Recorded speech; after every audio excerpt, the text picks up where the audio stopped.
C. Joseph Vijay எனும் நான்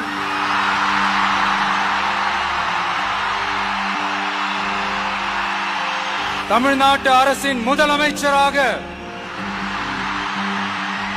உண்மையாகவும் உளச்சான்றின்படியும் என் கடமைகளை நிறைவேற்றுவேன் என்றும் அரசியல் அமைப்பிற்கும் சட்டத்திற்கும் இணங்க அச்சமும் ஒருதலை சார்பும் இன்றி விருப்பு வெறுப்பை விலக்கி பலதரப்பட்ட மக்கள் அனைவருக்கும் நேர்மையானதை செய்வேன் என்றும் ஆண்டவன் மீது ஆணையிட்டு உறுதிமொழிகிறேன். சி. ஜோசப் விஜய் எனும் நான்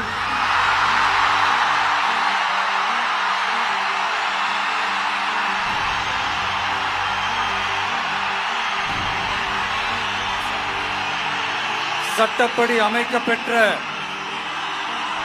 இந்திய அரசியல் அமைப்பின்பால் உண்மையான நம்பிக்கையும் மாறா பற்றும் கொண்டிருப்பேன் என்றும் இந்திய நாட்டின் ஒப்பில்லாத முழு முதல் ஆட்சியையும் ஒருமையையும் நிலை நிறுத்துவேன் என்றும் தமிழ்நாட்டு அரசின் முதலமைச்சராக உண்மையாகவும் உளச்சான்றின்படியும் என் கடமைகளை நிறைவேற்றுவேன் என்றும் அரசியல் அமைப்பிற்கும் சட்டத்திற்கும் இணங்க அச்சமும் ஒருதலை சார்பும் இன்றி விருப்பு வெறுப்பு